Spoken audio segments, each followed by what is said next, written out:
Hey, who'd you talk to? What's going on? It's it's Mike Lepre. Thursday night.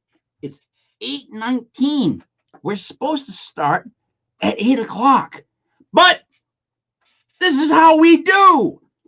It is Legit Fantasy Basketball, brought to you by Legit Fantasy Sports. You ever find the sweatshirt? Have you ever walked around and just found the shirt, and then you pick it up and you smell it to make sure it doesn't stink, and then you look for really bad stains? I just did that with this shirt. That's how disgusting I am.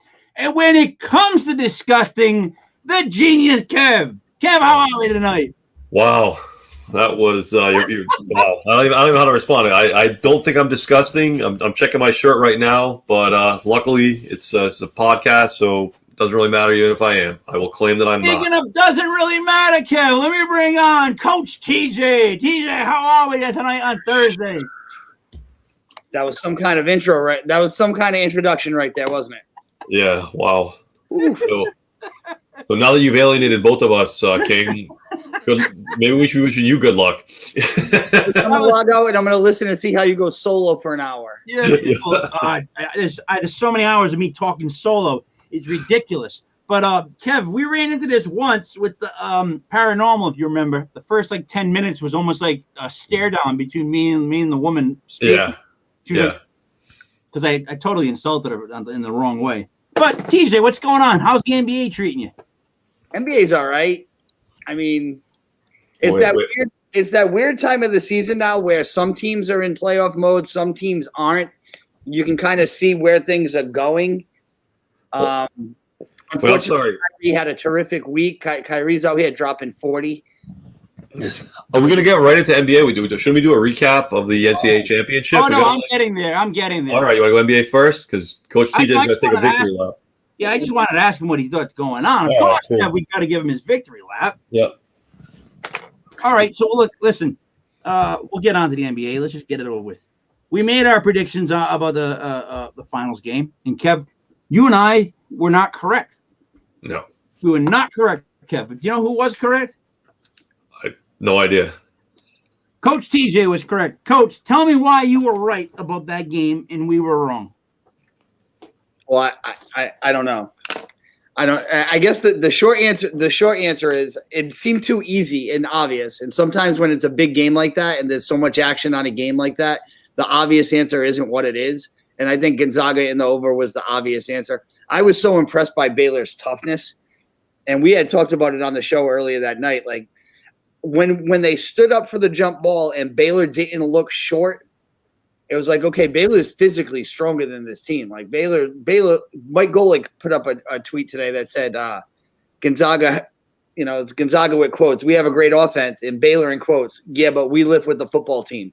And that's what it looked like. And they pretty much pushed them around in the first half. And then the second half, when you kept wanting it to become a game, it just wasn't going to become a game. Like Baylor was just too good. So, cash those checks, people who listen to Baylor in the under. You know what that reminded me of?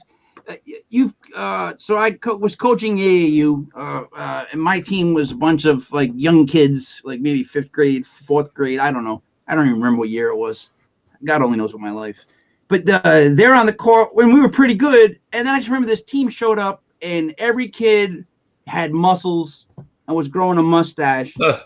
And they beat us something like 30-20. We could not score a basket because everybody fouled out on that team. They had 5 guys foul out. It didn't matter. They just kept putting a kid who looked exactly like the kid coming off back in the game.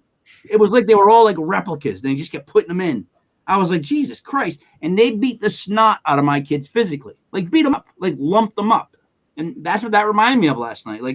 Sometimes in, it's not the pros, but sometimes in college or below, the team that hits the weight, the team that builds up their wind, they can just out-muscle teams. They just take basketball out of it. They just physically are stronger and superior, and they beat you that way.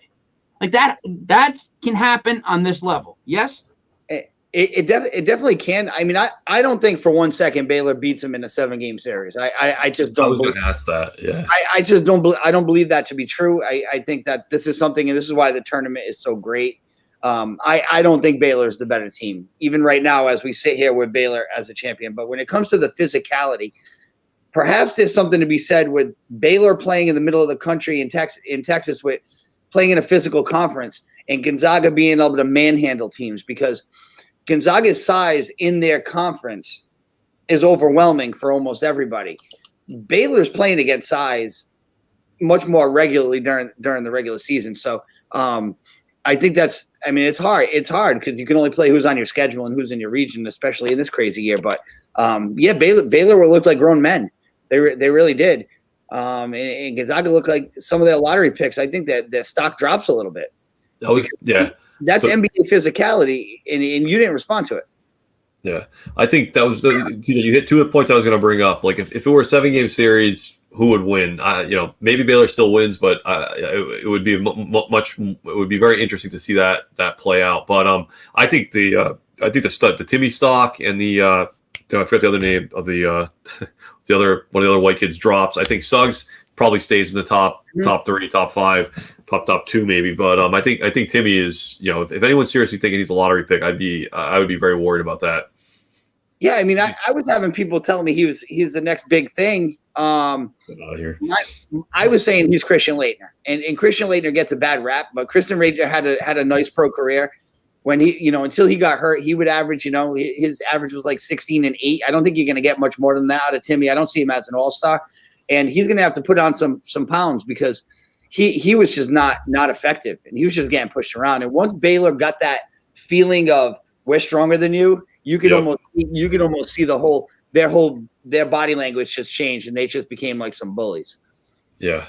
And I'm trying the other guy, Kispert. I don't think he did himself any favors either. I agree. I think Suggs. I mean, Suggs looks like he belongs on any floor in the country. Like I feel like Suggs can play in the NBA right now. I mean, I got 3 guards on the Sixers. I'll trade for Suggs. Like play for the rest of the season.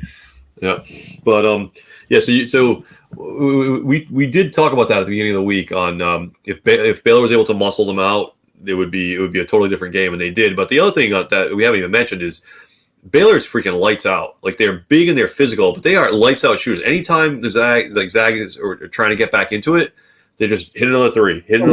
Like, yeah. It's not the same guy. It's not like they have one guy running around making threes, and it's like, well, why couldn't they get in front of Redick? Like everyone knows, it's not like that. It's the open man gets the ball, and I'll tell you one thing, and it's good for college basketball. Both of those teams are unselfish. Like people ran sets. My damn, I was just me getting funky. I'm sorry. I got to tell you, ESPN's sitting here so I can have the standings up. And every now and then they just want to throw me a commercial that like scares the shit out of me because that's what happened to me. Yeah, scary. But so the way the teams moved the basketball, the way the teams ran their sets, it was really it's a nice looking game to watch. I wish it was closer. But Baylor, the shooting, every guy, every freaking guy. Mm-hmm. Yeah, it was just. I wish it were close. The thing that's terrible about it all is you got that amazing game before Gonzaga UCLA, and I think King, you said it. That was probably the best game we're going to get out of the tournament. Which whatever, but I know like we all left. We kind of shut the show down at 9 exactly. I kind of hustled to meet my friend. By the time I walked in the door, it was 11-1 Baylor, and it never got closer. It was just not a great game. By the end of the night, instead of everyone being like pumped and psyched, people were like drifting out and leaving. So I think it was kind of a letdown. But you got to congratulate Baylor. They took care of business. For them to make it a game that we got bored with means they really took care of business. It's true. It is true. Guys, the thing with me is, and I got to be honest, there is only one story right now in basketball that needs to be talked about, and it's not college, and it's not the NBA. Don't. That the WNBA unveiled their new innovative jerseys for their 25th season. Now, 25th season. Here's my questions. 1, is it the 25th season? It's been around that long? I've really ignored it for that long? 2, what do you mean by innovative? What the hell does the jersey do better than other jerseys? I thought we pretty much had it down with jerseys. Like I didn't know that like a jersey could help you play a game better? Like what is innovative? TJ, if I asked you what an innovative jersey was, what would your response be to an innovative jersey? It's a freaking piece of – no, I don't know. I don't know how you innovate it's a jersey. I mean, there's only so many different things you can do. I'll tell you what was innovative when Miami comes out sometimes with some things that go from like if the guy's on this side of the floor, he looks blue, and on that side he looks pink. I'm not into all that shit. I'm really not. Can we get like a color and then white? The Celtics wear black at home. It annoys me so much. But I don't know how you make an innovative jersey. Are they going to have – what are they going to do? I don't even know this story because the WNBA shouldn't exist. I don't think writers know how to use adjectives or adverbs anymore. I think they're just off the rails. What do you mean innovative? Couldn't you come up with a better word to describe the new jerseys than innovative? It's not innovative. You know what I mean? Trend-sending? I don't know. Whatever. All right. Secondly, DeRozan said he's taking a wide open approach to free agency. And I say, for how many years has he been a free agent? Like, what are you talking about? You're going to be wide open now. Demar, how many years has he been a free agent? DeRozan's like a free agent every year. What do you mean this year you're wide open? You're all done. What do you mean? Wow, what is that bullshit? No one calls him on that? I mean, like, he's still a pro. I don't know if he fancies himself as someone that teams are going to start like flying in the All-Stars to recruit him like he's Kevin Durant. I don't think that's going to happen. I think his agent's going to get a few calls and be like, hey, DeMar want to play for 15?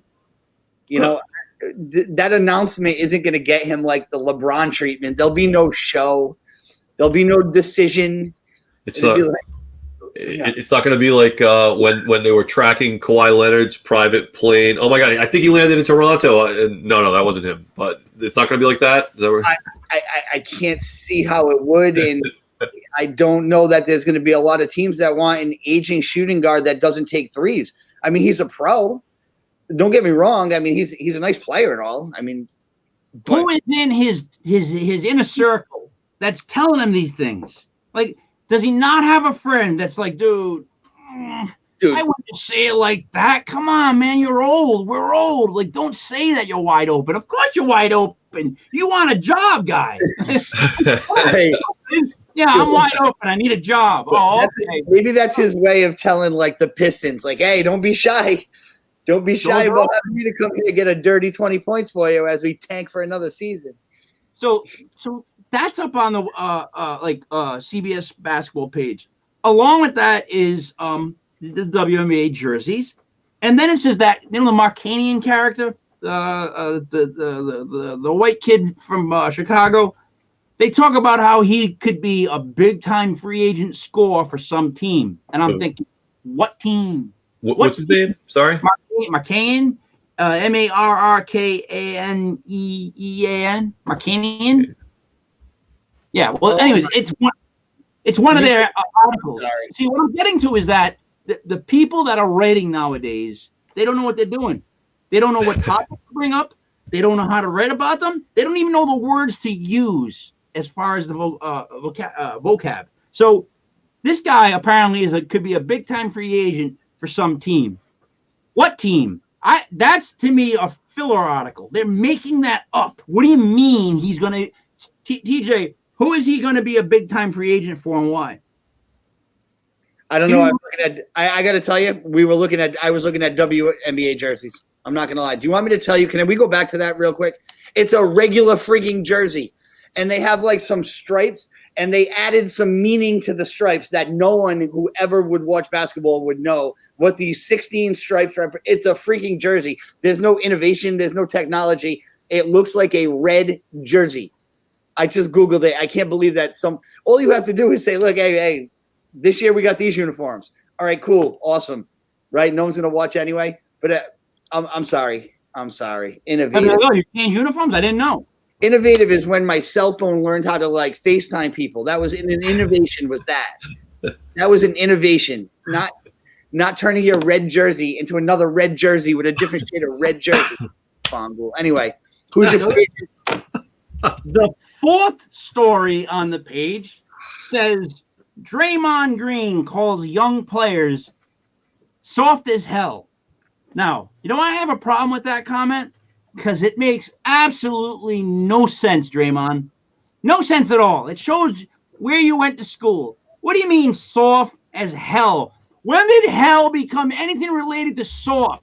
Hell is a burning, evil, soul-screeching place, Kev. It's not soft. No one ever said the devil was soft.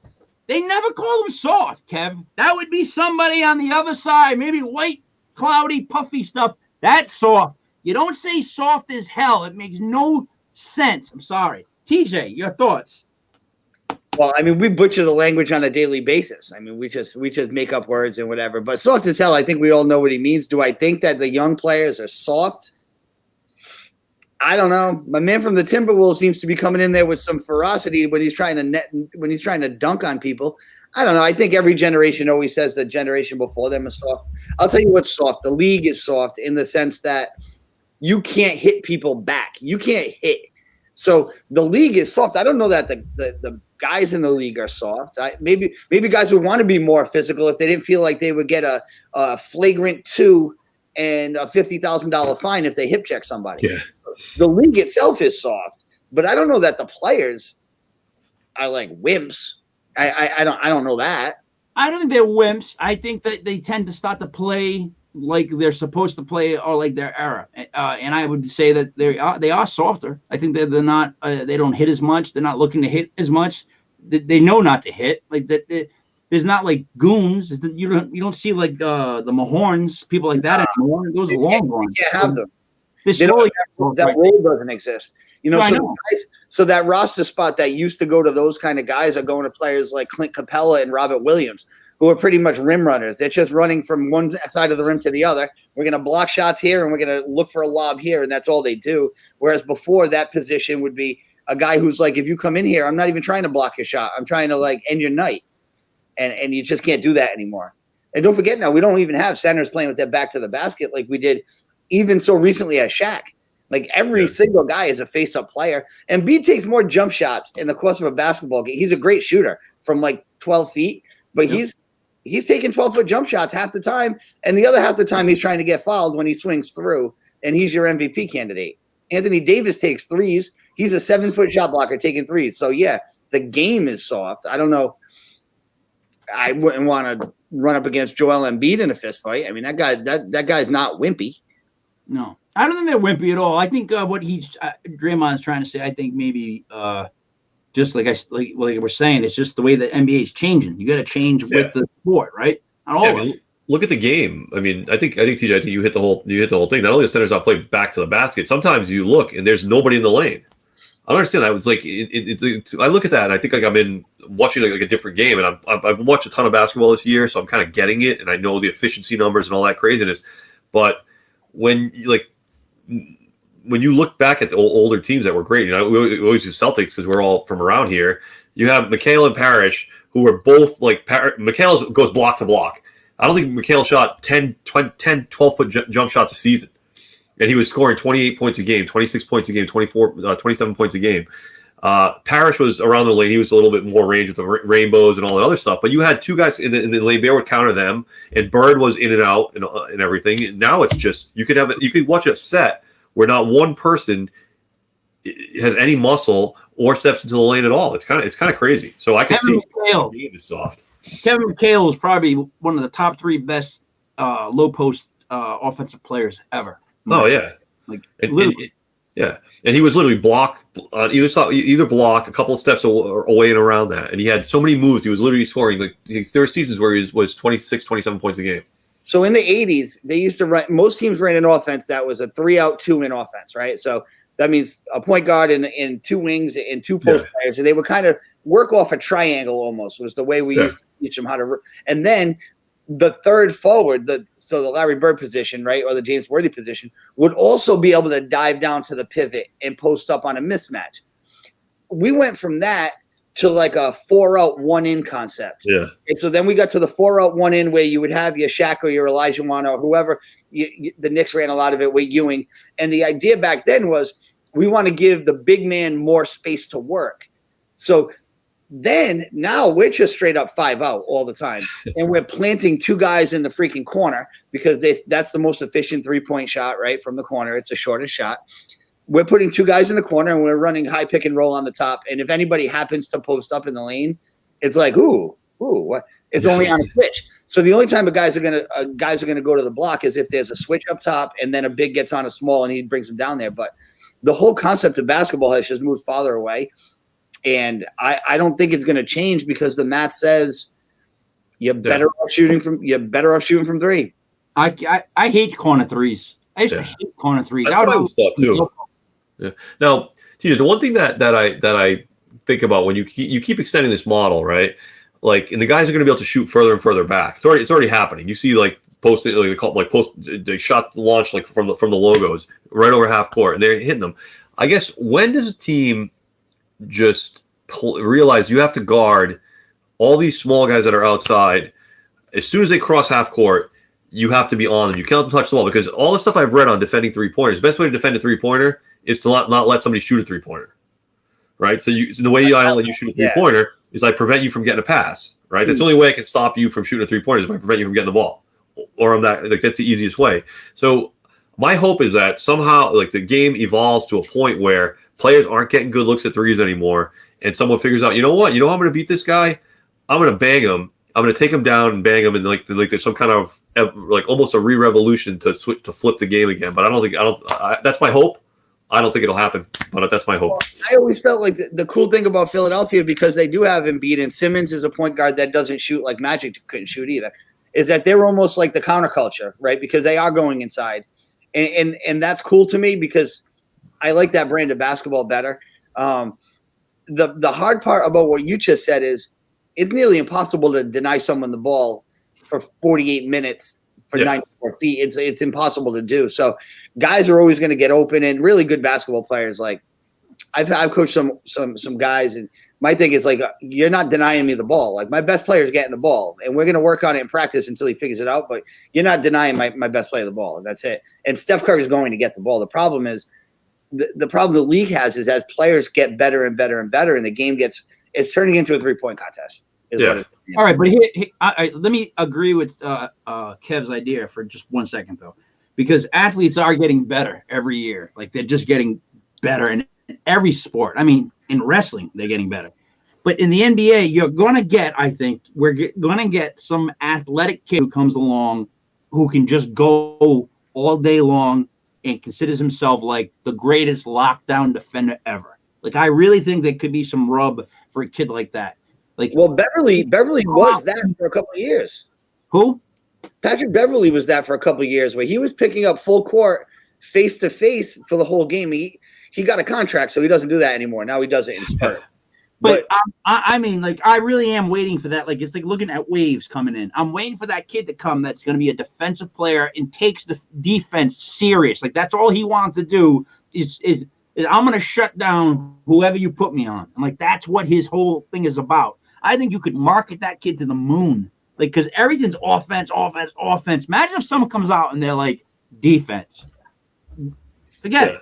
I really think that could hit big nowadays, and it would make sense, too. That's like NFL, obviously different sport, but look at now how much money shutdown corners make. It was all offense. Now, if I had a kid that had that kind of talent, I'd be like, look, forget the offense. You're not catching passes. You're going to be a lockdown corner because you're guaranteed a $20 million contract, guaranteed. If you could do it, maybe that'll switch, but obviously different sports. But everything cycles, and he's got to be an outsider. He can't be part of that clique. All the rich, famous NBA players. He's got to be somebody that they don't know. He's going to come into the league and just start abusing them and not. Here's the thing. In the earlier era, guys like Dennis Rodman. Well, Dennis Rodman scored double figures when he came from a small school, but he made his bones as being a defensive specialist, and he was identified. I don't know if that kid gets recruited anymore. Like I don't know if that kid gets high level college exposure, and I don't know if that kid gets drafted anymore if he's a strictly defensive stopper, unless he's a 7-footer, because they'll say, okay, you're a wing, you're a stopper on the wing, but you got to be able to score in this league. Look at this heat. Ben Simmons is going to win Defensive Player of the Year, and all you hear about is how he can't shoot. Yeah. has that job right now in the NBA, and they're like, yeah, we don't like that. We don't like that part where you play defense because you can't take threes. But Rodman shot up to like 6'8", like in that 1 year. He grew to like 3 to 5 inches, and he was such a physical athlete that you couldn't not tell. Like just what he run.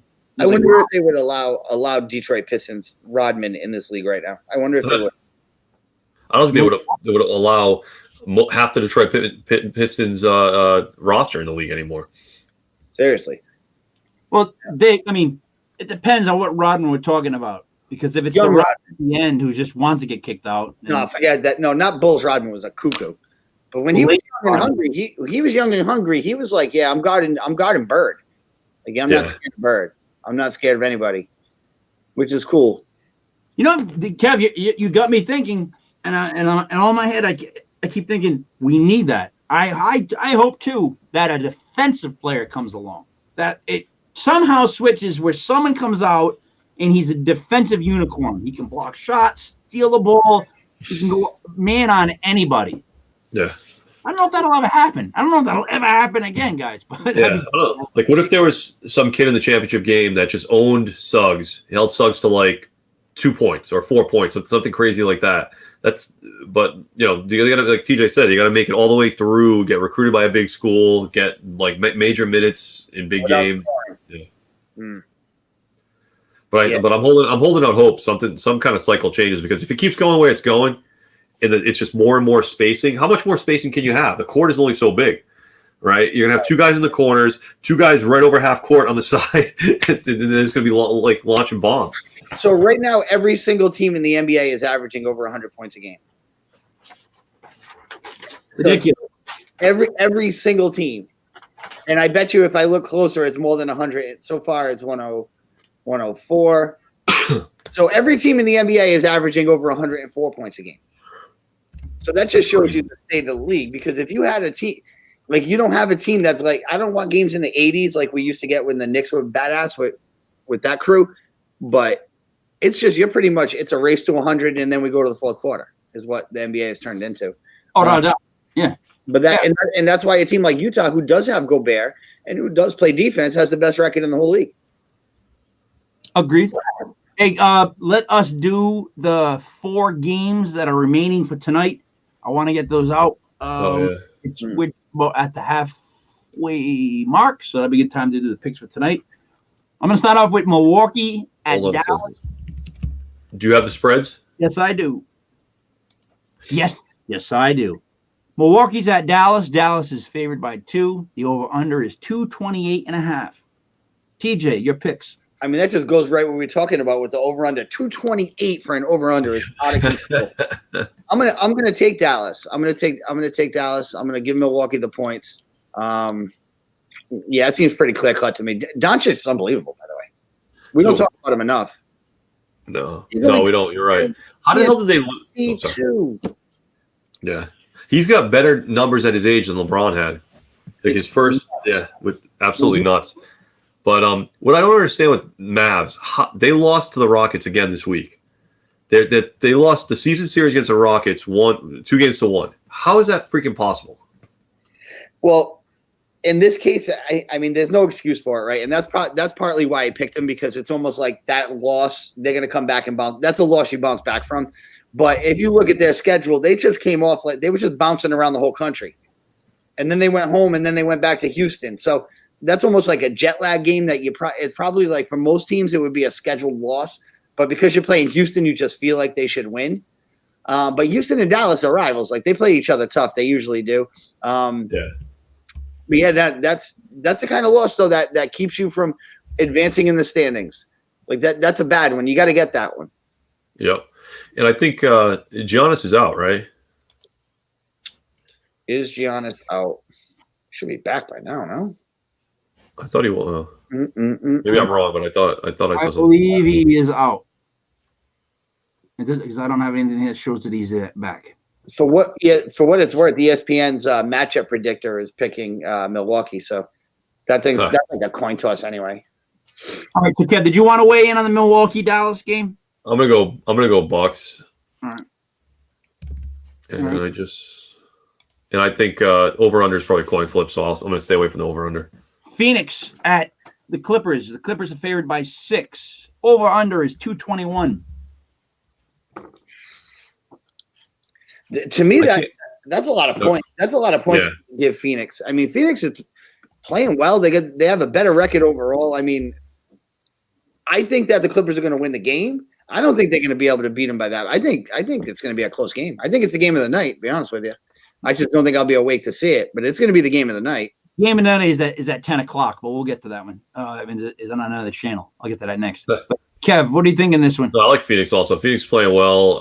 I like that team a lot. I think TJ, you talk a lot about Chris Paul. I mean, he's absolutely unbelievable. And his player option for next year is $40 million, like you said. So that's just another fact. But yeah, I think 6 is a lot to give to the Suns, especially with the way they're playing now. So I'm going to go Phoenix.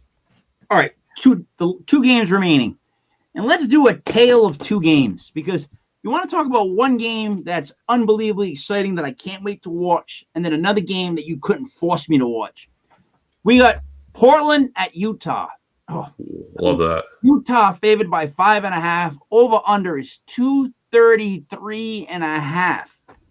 That's going to be a phenomenal game. The other game, Detroit at Sacramento. Sacramento's favored by 7.5. Who cares? Over under is 225. Who really cares? You see my point? Like, one game is like, I can't wait to watch it. The other one is who I mean, TJ, you were watching Sacramento at the beginning of the year. Would you watch Detroit? Would you sit down and watch Detroit at Sacramento? Well, when I have Phoenix and the Clippers on one station, they're competing with 2 games that I'd rather watch. I'll tell you what, that's a tough one. That's a tough game to hopefully Sacramento wins it, but that's a tough game to sit through. 7.5 they favored by. I don't like Sacramento in this game. I don't like 7.5. I think it's a lot of points. I think both teams stink. I think it's like a 4-point difference. I don't know. I mean, the Knicks beat the Pistons by like 40. Portland beat them by 25. And the Kings haven't won a game in forever. I just don't know. You have to. I mean, you have to have an inside. You have to have inside information to put money on this game. Like this is not the kind of game I would throw $25 at just to watch it, especially with the other 2 games going on at the same time. All right. So then, what about Utah? What about Utah? Favored by 5.5 against Portland. What do you like there? Is that for me? No, I want to ask you both. Then I'm gonna go to Kev for both. Yeah. So I like Utah. I like Utah's unbelievable at home. They're like 21-1 or 22-2 at home or something like that.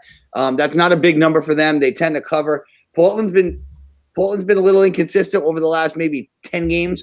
I think Utah's in it to win it. Yeah, I'll give the points. Kev, he likes Sacramento and Utah. Let's go through the games with you. Detroit, Sacramento. Sacramento's favored by 7.5. That's one, like you said. I don't know how I would touch that game. Like, I don't know enough about it to even wager on it. So I would stay away from that one. Let me see what the over under is. Hold on a second. It's 225. Yeah, I would probably 225. I go under. That's under Detroit. Bang! Right there. There's your that's a lot. Yeah, I was hoping it would be a lower number so I could hit the over, but I'm going to stay away from that. So I'm saying no. I would have no bet on that game at all. But Trailblazers Jazz. I like the Jazz, but the Jazz. What? I said I'm just saying, yelling out 233.5. That's under. I already bet the under for that game. 233.5. I hit the under just a second ago while you as soon as you mentioned the game. So I put some money on the under for that. I'm going to stay away from the side because I like Utah, but they just played that overtime game against the Suns. You're right. So, I like Portland. Yeah, so it's going to be but all things being equal, I would pick Utah. But with the fact that they just played the overtime game against the Suns means I'm going to stay away and just bet the under 233.5. Yeah. Do you have one of the betting things up? Yeah. Try something for me because I don't want to use the track. What would it be if I took money line Portland, Detroit, and Phoenix? Portland, Detroit, and Phoenix. It was $20 on that. Portland, and you said Phoenix, Portland, Detroit. Yep. Let's see. If you did it as a 3-team parlay, how much you want to bet? $20. You'd win 631.35. That sounds low. Is that right? No, that's right. Yeah. Yeah, $20 wins 631. That's gonna be that's it. By the way, I'm gonna call a shot right now, and I'm gonna tell you it's gonna be Phoenix, Detroit, and Portland. All right, put it down. I'm not. I don't think I'm putting $20 on that. Maybe I'll put $5. 20 five, bucks. five for five for 157. There you go. Get your 157, Kev. Because you know what, tonight is that type of night. I think where the upsets could happen, right? Because Detroit could definitely beat Sacramento. Those are two teams that are like, yeah, right. Phoenix is capable of beating the Clippers. That's not like they can't. And the same thing with Portland and Utah. So tonight's the perfect night for the old upset of Rooney's. All right. Well, if it hits, I'll buy you a dirty martini tomorrow night. Attaboy. Which sounds awful. Sounds awful. Forget it. I'll buy you a beer when I see you. How's that? Exactly. All right.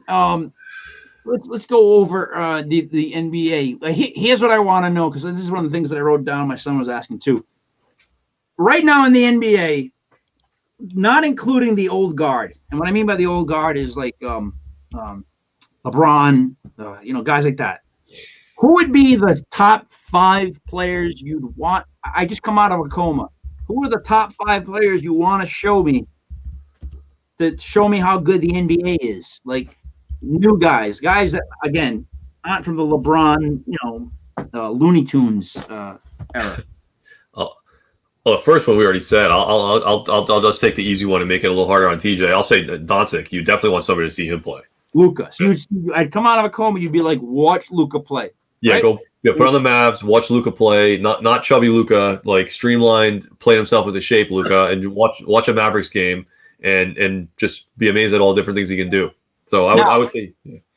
What do you like better about him, TJ? How good he is as a shooter and scorer, or a team like leader in the sense of his basketball IQ, knowing what to do and where to be?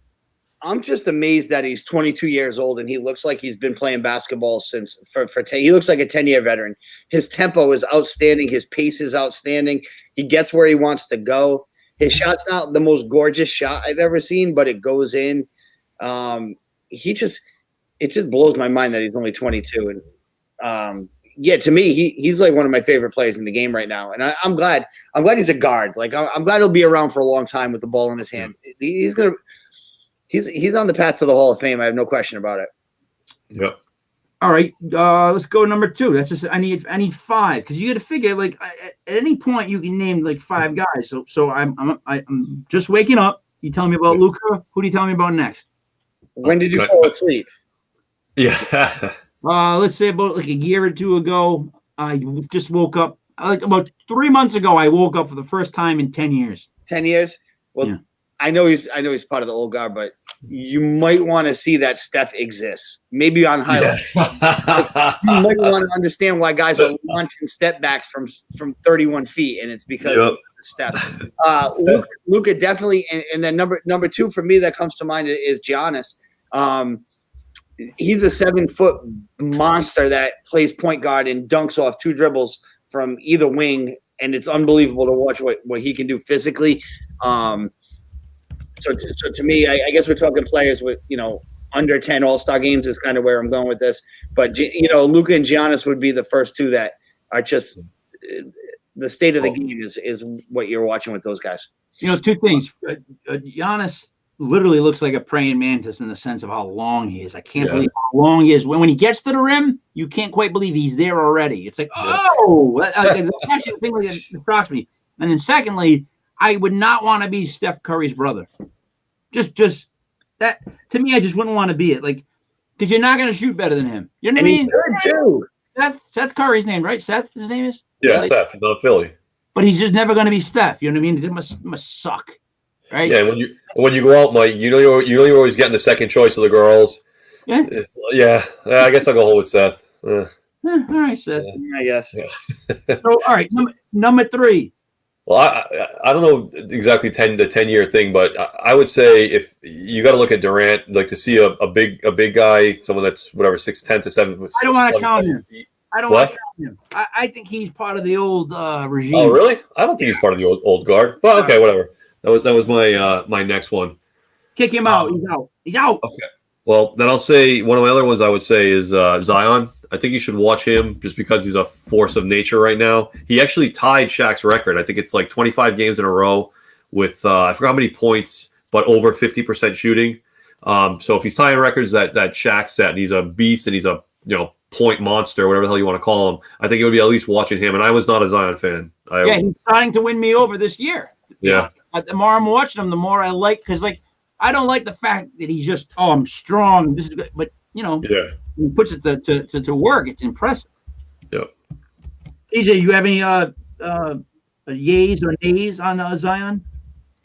Yeah, I don't know. He went from underrated to start the year to I feel like that going on when you go on a streak and you break something that Shaq's, and then you got to be compared to Shaq for a couple days on sports radio.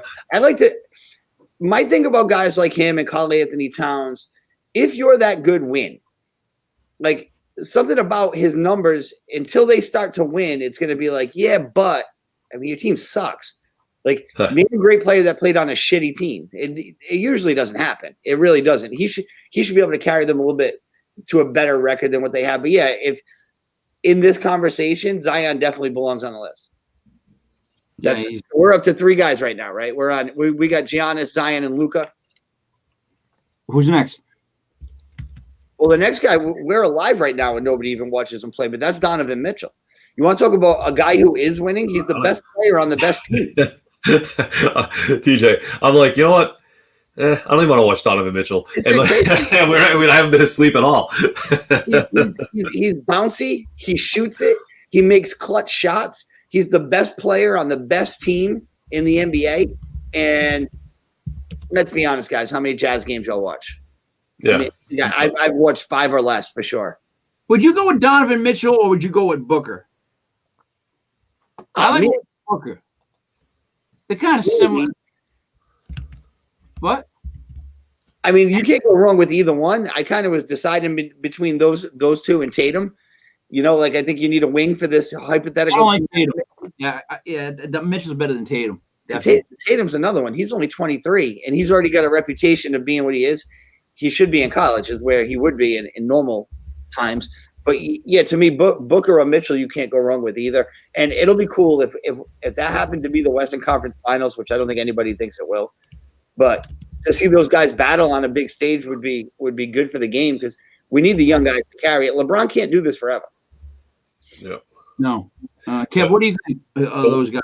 The last one I want to add to it is Jokic. I mean, we haven't talked about him yet, but if you've been asleep and you wake up, I would want you to see the Nuggets play and watch him, like all the stuff he does to dominate games. He does everything. Like the fact that they got Gordon to help catapult them up to another level is amazing. But Jokic the pressure was on him to basically solve every problem that the Nuggets have, and I think it'd be worth watching him because I like I always like the bigs, and the fact they run their entire team through him is both is worth watching.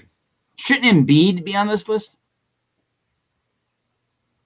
Well, I mean, Embiid's better than all of them. I mean, he is. He's better than all these guys except maybe Giannis. But I feel like who's been in the league longer, Giannis or Embiid? Huh? Okay, that expression was amazing. Giannis or Embiid? I don't know. I don't know. You can never tell when Embiid started because he was hurt for so many seasons to begin. So I don't know who signed that first contract. But I feel like we've seen guys like Embiid before. It's just he's a unicorn now in this era. But I mean, what's the difference between Embiid and Patrick Ewing, really? Like they kind of there's not much. Pat couldn't shoot a jumper like that. Pat could not shoot a jumper like that. Pat cannot shoot. Toward the end, he can make a shot.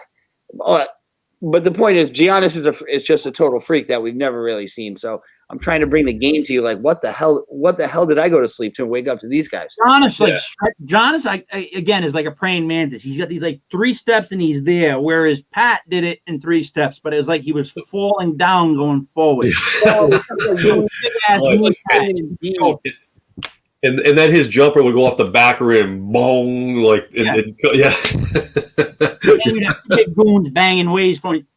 By the way, Pat, for all the Knicks fans out there, I got to tell you, he blew it. He had his chance, as De Niro said in Copland, and he blew it. Right there at the rim to drop it in. You guys would have went to the chair. Hey, do you remember I said that, or I texted that to our friend Stu? And he sent it was a text because he sent back a response about this long on all the things, the reasons why it wasn't Ewing, not necessarily, maybe not his fault, but all the other circumstances that had gone into that fucking. I'm like, but it was a layup thing. Yep. Going. Yep. Yeah. Yep. Anyway. You know what? He missed the layup. Yeah. Because he put himself in that position where backboard, no backboard, backboard, no backboard, backboard, no backboard. Back of the rim. Yeah. Like, you know what I mean? Like, if you don't slice it, you're all done. And I think when Ewing shot, the back of the rim went from like this big to like this big. So many jumpers right off the back and up. Yeah. So Coach TJ, I have a question for you. So Giannis, I guess Giannis. What's missing in like is there? I always get a feeling there's something missing in his game, in that he may need more of a supporting cast to take them to a championship, let alone win one. Like how do you evaluate his game? And maybe I'm wrong. Is he missing something? Is he not? Is he, No, I don't know what else he can do. So he's averaging 29, 12, and 6. Like, what else is there to do? Average 31, 14, and 8? Like, that's just ridiculous. That's Oscar Robinson territory. So, no, to me, it's not him. The problem with Milwaukee continues to be Chris Middleton is a very good player. He really is a very good player. He's not the second star on a title team. Like, if he's your third guy, you're good. And he beat up Boston before, but this Chris Middleton as your second player, it's just not enough. And the cool thing about Milwaukee, Giannis isn't the type that's going to go out there begging for some help. So when they win it, I think everyone's going to root for them and be like, yeah, no, good for you, buddy, because you're doing it the organic way, for lack of a better term. But yeah, I think Giannis is playing unbelievable basketball. He's the point guard, and he's averaging 28 points a game, and he gets all the rebounds, and he blocks the most shots. If I had to guess, I didn't even look. So I mean, you got Brook Lopez over there. You just compared him to Ewing, and then you just went on a long spiel about how he can play point guard, he can do all this stuff. Ewing couldn't do that shit. That's because I said Embiid. I compared Embiid to Ewing, and then you guys went in another direction. I just sat here. I understood that. Yeah, I heard that. I understood that. I was saying Ewing didn't have the handle that Embiid has. You know what I mean? Ewing fell down going forward. I'm just trying to say he was an awkward guy. I loved him. It worked. That last second, like, he shot at the very, very, very, very, very last second. Like, yeah. But I liked him. I liked the idea of him. I liked the knee pads, elbow pads. I liked him in that movie where it was really, really scary. He played like a ghost or something like that. Just to see Pat Ewing in that moment was terrifying. It's come on, help me. No one never seen it. It's where that kid just got 666 on his head, and then he's like the demon, and then they go up to heaven or hell or whatever, and there's Pat Ewing. I have no idea what you're talking about. Pat Ewing's one of the best scary movies I've ever seen in my life. It's a horrendous. God damn it! Look it up. Look at Pat Ewing horror movie. He's in one of the scariest movies ever. I thought the only movie Pat Ewing was ever in was Space Jam. No, I you know the new Space Jam is coming out, right? LeBron. Yeah, something tells me that's gonna be rough. I think it's gonna be rough for all of us. That whole movie's gonna be product placement. All right, here it is. He was in The Exorcist 3. I wasn't wrong. He played an angel. Boy, and it's scary as hell. The picture. All right, I'm gonna comment. Hold on one second, there, gentlemen. All right, so while you're looking at that up, I got another legit basketball question for Coach TJ. We got if you don't mind. All right, so one of the teams we talked about a little earlier that I've always been kind of fascinated with is the Warriors. Mm-hmm. And they've had, obviously we all know their history, but now they have Steph, they have Draymond, and they're going to get, Clay back. And it's kind of like they're going to be three of like King's talking about old guard. And then they have obviously Wiseman, who is coming along. But I've heard kind of mixed things about him recently. And then the last thing I've heard, cause that's funny. Somehow I just find a team and then I go all over the place trying to research them. So then I want to get your opinion on it. And then I've heard that Steve Kerr's offense might be more tailored to the old Warriors. And is in your opinion, is his message still resonating? Is his scheme still current? Is he going to be able to get Wiseman? Like they picked him, they used a top pick on him. Are they going to do enough to get Wiseman in kind of this new style of basketball incorporated in their mix? Like he's not a big pick and roll guy, Kerr. So what are your thoughts? It's tough because I feel like we got cheated. But by the time those guys get back together, like Steph 30, 33, he's not young. He looks young because he's got he looks young. And Clay's in his 30s also. Those guys, you can't just plug somebody else in that does what they do. So it's not like when Philly lost Redick and then you replace him with Seth Curry and you can replace him with Danny Green. They're all the same guy, give or take, on different degrees. Steph and Clay are like on a different planet altogether. Yeah. So you can't just do that. I think you owe it to those guys to let them leave on their own, give them another year or two. What are you gonna do? You can't ship one out of town. You got to see what they have left. And one thing about shooting is you can be old. I can still shoot it. I'm 42. You can still, maybe they can't do all the other shit, but Klay Thompson will be able to shoot a basketball when he's 60. So in terms of Wiseman, I don't think he's got to just be what he is. Like he's just gonna have to be a part of what they're doing. But I don't think Steve Kerr starts to adjust his offense to make Wiseman's career any better. I don't think you do it. Now, when he's 24 years old, he's only 19. When he's 24 years old and Steph and Clay are out the door, perhaps you bring in a new coach that can better utilize the kid's skills. But right now, that team is built for those vets, and you're adding to supplement what they do. Forget the kid Wiseman. Forget him. Get your minutes, get your experience, and we'll worry about you when you reach that stage. My opinion. All right.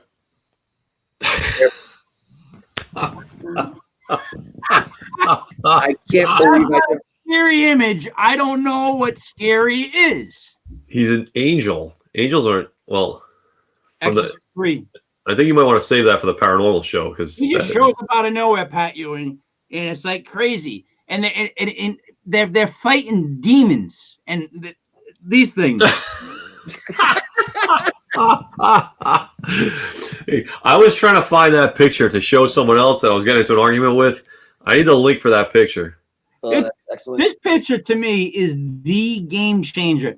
This picture could stop any conversation in its tracks and just totally change the topic because it's you know what I mean? There's so much to take in when I look at it. Like there's layers of Oprah. Like it's not just Oprah. There's Oprah. There's all these things that make Oprah. And when you flash it like that, it gets into your subliminal mind, even if you don't want it there. See, nothing you can do. Yeah.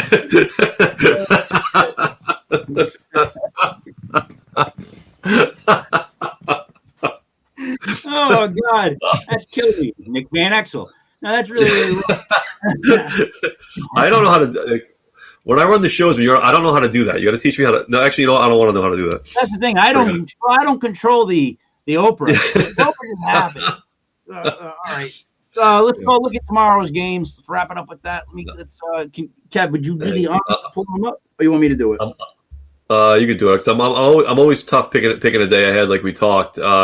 So while you're picking them, I like picking Coach TJ's brain on some of these situations, and the one we always have to go to is the Celtics. At this point, I'm gonna do my normal spiel to start. I think what you see is what you get. The Celtics are who they are. There's no rally. There's nothing coming on. The season's not going to be saved. When you watch them play and you watch them have a little nice spurts and disastrous, like long chunks where they don't even score, like they don't even look like they want to be on a basketball court. That's who they are. That's what they're going to do. So my question to you is this the end of the Stevens era? Are we watching that end, or do you think they give him another season? I don't know. I really don't. I don't know if that ownership group, I don't think, is uber aggressive. They've kept Ainge around for eons. Yep. Are you going to get rid of Ainge? You're not going to get rid of Tatum or Brown, or maybe you do.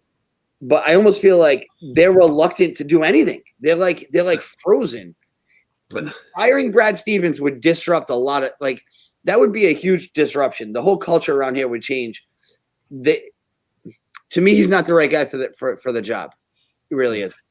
I think he's better suited for a shitty team with some scrappers that he can get the most out of and college coach him up. Right now, his team is playing totally selfish basketball. I mean, it's my turn, your turn, my turn, your turn. When they had the Isaiah Thomas, Jay Crowder team that everybody got all excited about, those guys were playing like team basketball, and it's gone right now. And when it's gone, it's hard to bring it back.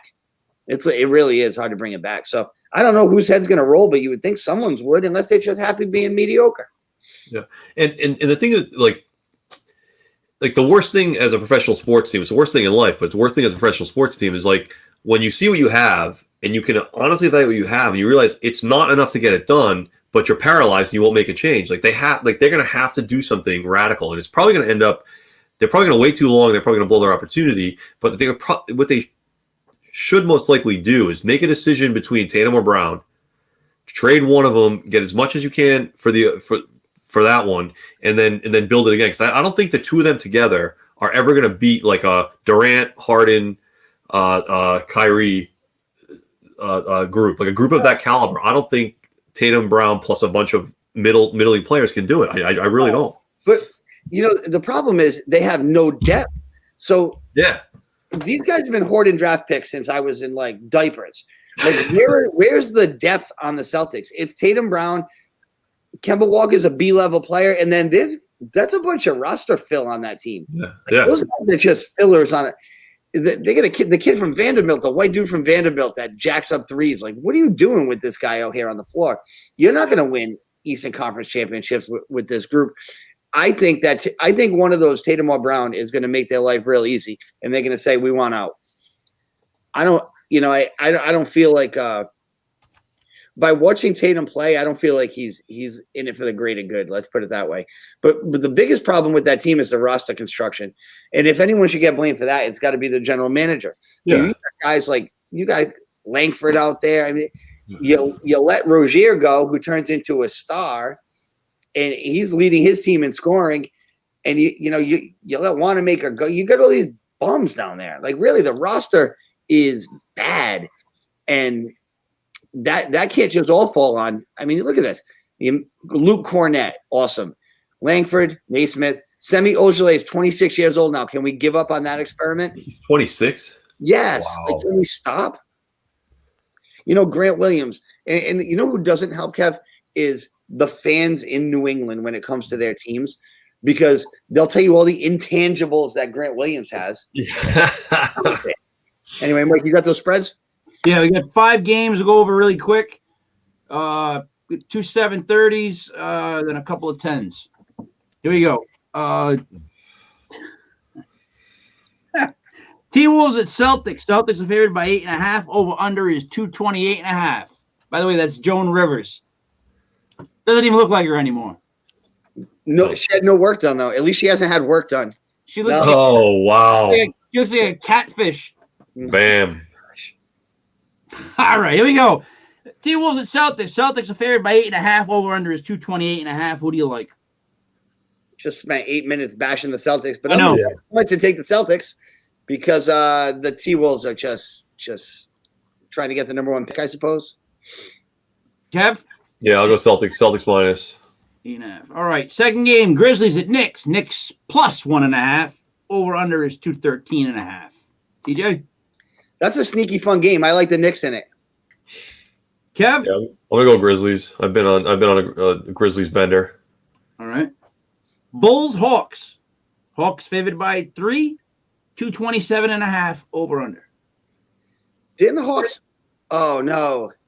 I just checked real quick. I like the Bulls. The Hawks were supposed to get Collins back, and now they're not. Okay. What's the line? I like the Bulls. Hawks by 3. Hawks by 3. I'll go Hawks anyway because Bulls are playing tonight. So I'll take the Hawks. All right, Wizards Warriors. Warriors 4.5 over under 248.5. What? Yeah.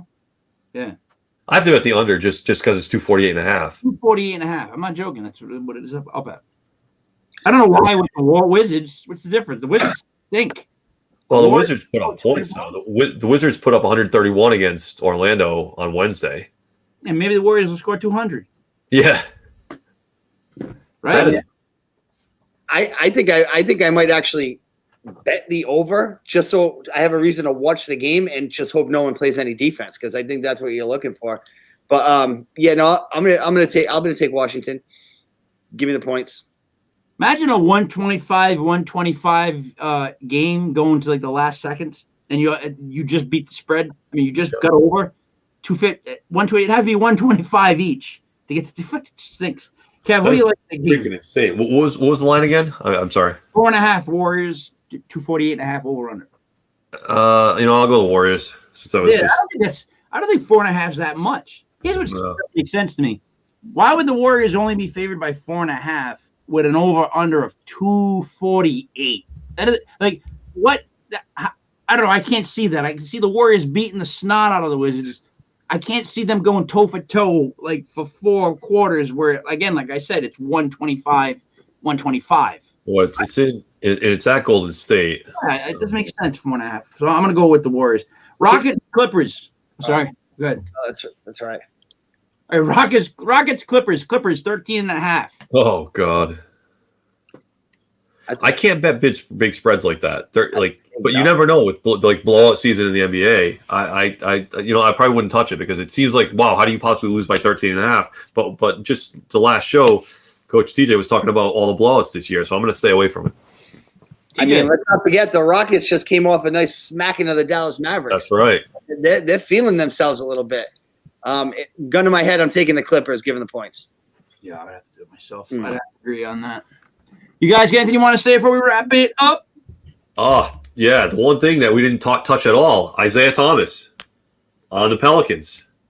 The 10-day contract. I hope he gets his career back on track. I was never a huge fan when he was on the Celtics of his style, like the way or anything, but I thought he had a tremendous heart. I thought he played really, really hard, and I thought they effed him over in the end on the way out of town. So I hope he turns a 10-day into a real contract and he's around for a little while because I definitely like the guy. I think he was super fast. I think that's what made him great for a while. He was super fast. But boys got courage too. That was the most fun Boston home game situation was when he was making big shots. Like that was a fun year to watch Celtics games, unlike the shit show that they're putting on TV now. My final thought: Russell Westbrook's averaging a triple-double again, and no one cares. No one knows. That's gonna suck. You know what it is? I would pay more attention if it wasn't for the fact that over at the WNBA, they've made this innovative new jersey for all the teams. And you got to see it. The one I saw was a red jersey with a number on it. Did it have stripes? Wild. Wow. The things they do with technology. All right, guys. This is Legit Fantasy Basketball from LegitFantasySports.com. For the coach, TJ, the genius Kev, this is me, Mike Lepre, King Michael. Thank you all for watching. We will see you again soon. Thank you. Good night.